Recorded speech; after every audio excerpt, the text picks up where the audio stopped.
Welcome to Plot Twist, your place for quick summaries of movies with jaw-dropping twists. Let's dive in. At the beginning of the movie, we see two strangers sitting in a subway station. One of them asks the other if it's his first time donating blood.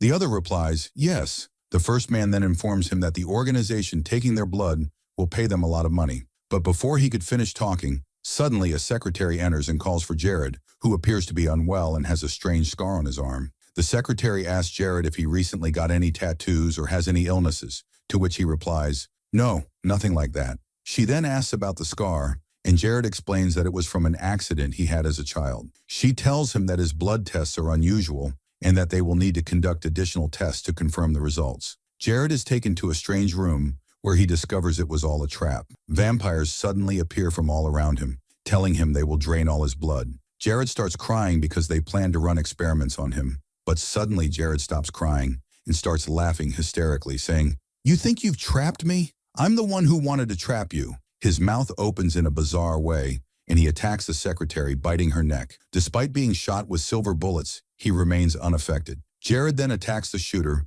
throws him against the wall, and kills him effortlessly. He grabs the last person by the neck, looks into the camera, and declares that he despises vampires. At that moment, strange, tentacle-like limbs emerge from his mouth, and he devours the last vampire. The scene changes, and we see Blade talking about his past. Blade's mother was bitten by a vampire while pregnant with him, resulting in Blade being born half human, half vampire. This mutation gave him incredible strength and the ability to heal without the typical weaknesses of vampires, such as silver, garlic, or sunlight. Blade lived as an outcast until he met Whistler, an old inventor who despises vampires for killing his wife and daughter. Whistler took Blade in, raised him, and helped him suppress his thirst for human blood. Unfortunately,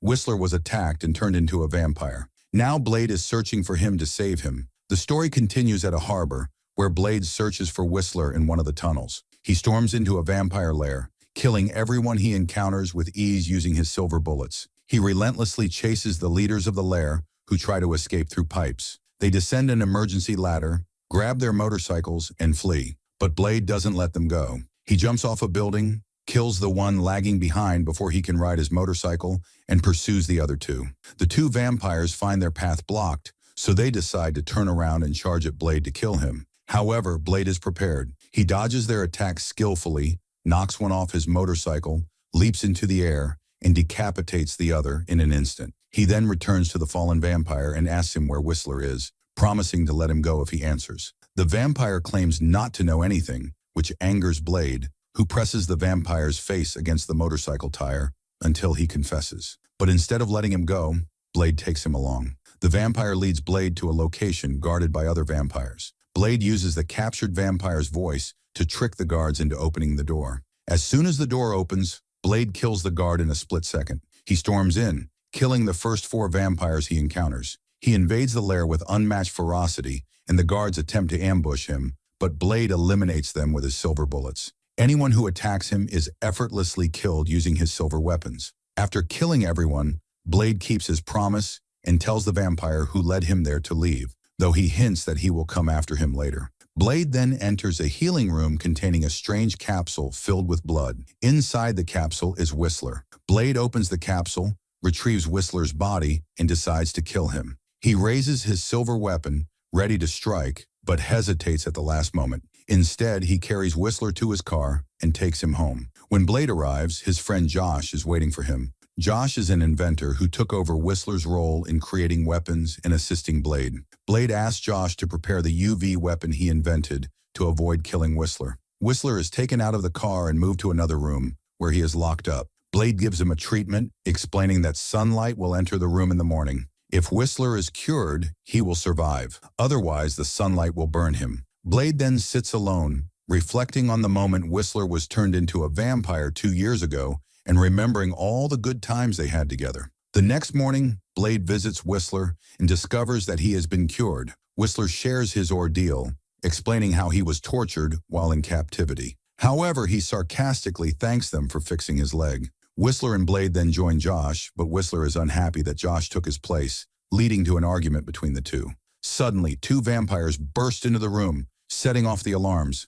Blade immediately goes out to confront them, but is surprised by their incredible strength and speed. One vampire easily captures Whistler and Josh, and even the UV weapon has no effect on them due to their protective suits. Blade fights the other vampire with his sword, exchanging swift and deadly blows. Blade blocks all the attacks and retaliates ferociously, but the vampire skillfully deflects his strikes. The fight is intense, and the two seem evenly matched. The second vampire joins the fight to assist his partner, and together they battle Blade to a standstill. One of the vampires then speaks, asking to stop the fight. He tells Blade that they come in peace. The two vampires, named Nissa and Assad, explain that they represent the vampire rulers and inform Blade that their leader wants to form a truce because a new, much stronger enemy has emerged. They insist that Blade must join forces with them to defeat this threat. Blade agrees and accompanies them, along with Josh and Whistler. When they arrive, they meet the vampire leader, Eli,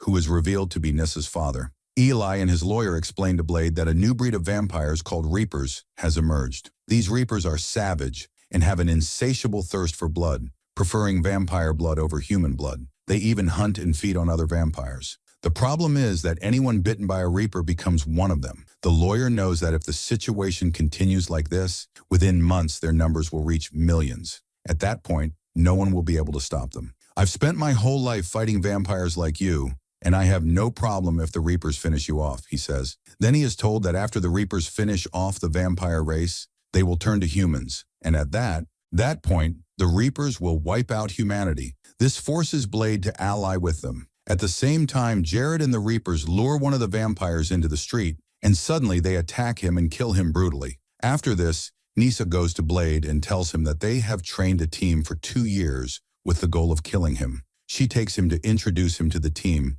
whose names are as follows: Lighthammer, Ferlin, Priest, Snowman, Chupa, and Reinhardt. We learn that Reinhardt was very upset with Blade because they were going to ally with him. He tried to provoke Blade, but Blade taught him a lesson and planted a bomb in his head, telling him that if he tried anything, he would blow him up. Naturally, everyone was afraid of Blade when he controlled them. Blade then gave them their first instructions, saying that to find the Reapers, they needed to go to the largest gathering place of vampires. Nissa tells him there is a disco where vampires are hiding under a hospital, and there they would find the largest gathering of vampires. They immediately moved to the hospital. Whistler and Josh gave each member of the team a weapon and stayed behind to cover their backs. Whistler secured the roof while Josh stayed in the car monitoring the situation. The rest of the team headed toward the hospital and descended underground to the disco area. Blade's team spread out across the area to search for Jared and the Reapers. Suddenly, Assad spotted one of them and informed the team of their presence. At the same time, Josh, sitting in the car outside, heard noises on the roof of the car. He realized it was the Reapers and informed Blade via the radio. While Blade was talking to Josh, Jared appeared in front of Nissa and covered her mouth to prevent her from speaking. The Reaper clan began targeting one member after another from Blade's team. Josh got out of the car with 2 guns in his hands but was surprised by 4 Reapers attacking him. He quickly retreated to the car and locked himself in. Meanwhile, Blade was surprised to find Jared holding Nissa. Blade signaled her, and she quickly escaped. Blade managed to shoot Jared with a silver bullet in the middle of his head, but to his surprise, Jared didn't die and escaped. Blade chased after him and told Nissa that their weakness was the sun. Elsewhere in the dance area, the Reapers attacked Blade's team, who began using their silver weapons. However, they were shocked to find that the Reapers were unaffected by them. Even when Snowman stabbed one of them with his sword, the creature split its body around the sword and climbed up the wall like a spider. In another part of the fight, Priest fell, and a Reaper attacked him, biting his neck. At the same time, Josh was surrounded by 4 Reapers who were about to kill him. One of them even broke the car window and reached him. But at the last moment, Josh activated an artificial sunlight device, burning the Reaper. The rest were forced to flee before they died. Later, Lighthammer, one of the Reapers, hid in the disco. He tried to smash one of the Reapers with his hammer, breaking its neck, but was surprised that it wasn't affected. The Reaper struck him hard in the chest, sending him flying. Suddenly, the Reaper attacked and bit his neck. Just as it was about to kill him, someone shot at it, causing it to flee quickly. When asked if he had been bitten on the neck, he replied that it was just a wound on his back. Blade continued searching for Jared until he confronted him. Jared asked why Blade wanted to kill him, even though they shared a common enemy. Blade replied, "After I finish you and your kind, I'll finish them too." A fierce battle ensued between the two. Blade used the blood explosion weapon created by Karen in the first part, but to his surprise, Jared withstood it and didn't explode. Jared attacked Blade fiercely, knocking him off the wooden platform and grabbing an iron rod to strike him again. The two continued to fight fiercely until Blade reflected sunlight onto Jared's face. Jared couldn't withstand it and fled immediately. Blade then went to Nisa, suspecting there was something strange between her and Jared, especially since she didn't kill him or shoot at him. Their conversation was interrupted by a team member informing them that Priest had turned and transformed. Blade was shocked to find that Priest transformed in just 30 minutes and that they couldn't kill him with silver. Even when they cut his head in half, the severed part kept moving. Blade was forced to open a sunlight vent to destroy the rest of his body. A while later, Whistler arrived and told them he had captured one of the Reapers. He took them to see it. Nisa requested that they not kill the Reaper until they dissected its body to understand it better. Meanwhile, we see Eli talking to his lawyer. We learn that he is using Blade to eliminate Jared because Jared wants to kill him, and Eli is willing to sacrifice anything. Зрения, и Eli готов пожертвовать всем. Later, Nisa began examining the captured Reaper and told Blade that this type constantly needs fresh blood. Otherwise, it dies on its own. She also mentioned that Jared is the only one who doesn't need blood because he is the original. The autopsy revealed that the Reapers are incredibly strong and have a completely different structure compared to regular vampires, which is why silver weapons don't work on them. At that time, Lighthammer was about to transform, but no one on the team noticed. Blade decided they would attack during daylight, as it was their only chance to eliminate the Reapers. He explained his plan, which involved attracting as many Reapers as possible, using a substance extracted from their glands, and using solar grenades created by Josh and Whistler to destroy them. The team began preparing their weapons and gear. Once ready, Blade led them to an underground location, explaining that the Reapers were likely living in tunnels beneath the ground, away from sunlight. They decided to split into groups to expand their search range. Unfortunately, Lighthammer transformed and killed his teammate Snowman. When Ferlin saw this, she panicked and tried to escape, but Lighthammer chased her with ferocity. Ferlin managed to open a hatch to sunlight, killing them both. Meanwhile, Chupa and Reinhardt teamed up against Whistler, attacking him because they wanted to kill him after losing their teammate Priest. However, Whistler outsmarted them by shooting bullets that attracted the Reapers, drawing large numbers of them. Some of the Reapers killed Chupa. When Reinhardt tried to activate the solar grenades, they got stuck. He was forced to flee the area quickly. He told him the location and time, and Blade asked him to escape with him. They surrounded him. He seized the opportunity and ran toward the solar bomb box. But when he got there, he discovered it was all a trap by Reinhardt because he had no key for the bomb. But Blade managed to activate it at the last moment. It exploded in the entire place, eliminating most of the Reapers. But the remaining Reapers attacked Blade and surrounded him everywhere. Nissa returned to him and saved him from the mutants. On the other side, Jared captured Whistler and took him with him. We return to Blade, who discovered that the bomb affected Nissa and she was about to die. He cut his hand and gave her his blood to save her. Jared was standing there and saw them both. Unfortunately, the lawyer came from behind them, electrocuted Blade, and captured him, saying they no longer needed him after he killed all the Reapers. Reinhardt also hit Blade to take revenge on him. Blade realized they had also captured Whistler. Nissa woke up to find herself next to Eli and approached him, telling him that Blade didn't deserve what they were doing to him because he saved her. But her father, Eli, disregarded the matter and told her he wanted the ultimate goal.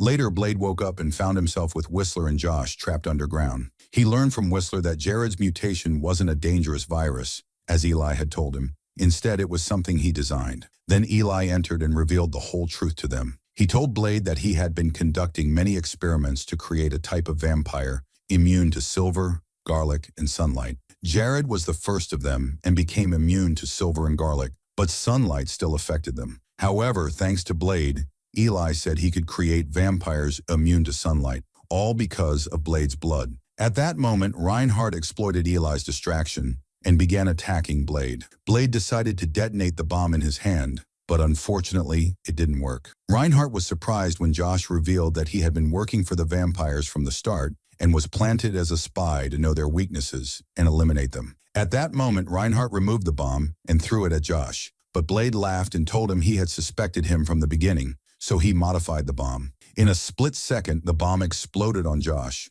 A large number of vampire assistants entered and electrocuted Blade. The lawyer placed him on a device to extract his DNA to create vampires immune to sunlight. On the other side, Nisa was arguing with Eli, trying to convince him. Eli got angry, grabbed her by the neck, and was about to kill her. But he changed his mind, saying that the thirst for blood wouldn't spare him. At the same time, Blade told the lawyer that Jared wanted to destroy what they had created. The lawyer laughed and said he didn't know where Jared was, but Blade mocked him, saying, "Who told you that?" Suddenly, Jared stormed the place. He began attacking everyone he encountered. At that moment, Whistler managed to break free from his cuffs and attacked Reinhardt. He quickly escaped through the ventilation shafts and eventually reached Blade, killing the lawyer. But he found Blade weak and had lost a lot of blood. He took him to the blood waterfall. Reinhardt tried to stop them, but Blade managed to jump into the blood waterfall. He emerged, having regained his strength, and immediately attacked the guards one by one, breaking their weapons and defeating them. He grabbed electric rods and fought fiercely, taking them down one by one. When he reached the last one, he delivered the final blow. Then he saw Reinhardt in front of him, grabbed his sword, and in a split second, sliced him in half. Meanwhile, Whistler was destroying all the experimental embryos they were working on, completely demolishing the lab. Jared continued to break through all the defenses and gates, killing all the guards he encountered brutally until he reached Eli and Nissa's room. But the two managed to escape him in the elevator at the last moment. Here came the surprise. Nissa changed the gate's password and locked herself and Eli with Jared, so that Jared would face Eli and kill him. Indeed, Jared reached them and cornered them. Eli tried to justify what he had done, saying he would create a cure. But Jared said it didn't matter, attacked him, and bit his neck until he killed him. After Jared finished him, his body began to turn to stone. At that moment, Nissa surrendered without resistance to Jared, who bit her as well. At this moment, Blade arrived, flipped in the air, and with all his strength, plunged his sword into Jared's neck. But Jared didn't die,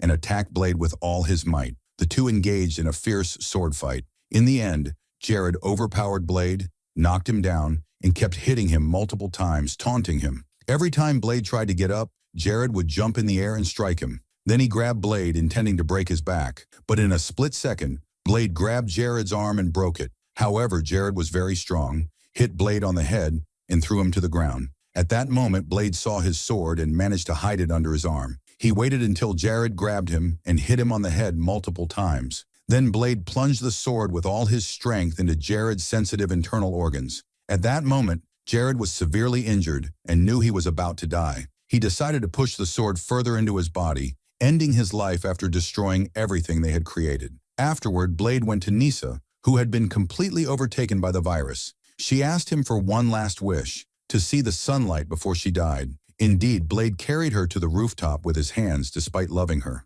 Nissa burned from the sunlight in his arms. Blade was deeply saddened by her loss. The scene then shifts to London. We see the vampire Blade had mentioned at the beginning of the film, saying he wouldn't let him go and would return to him. As soon as the curtain opened, Blade appeared from behind it, saying, "Did you think I forgot about you?" In a split second, he plunged the sword into the vampire's head.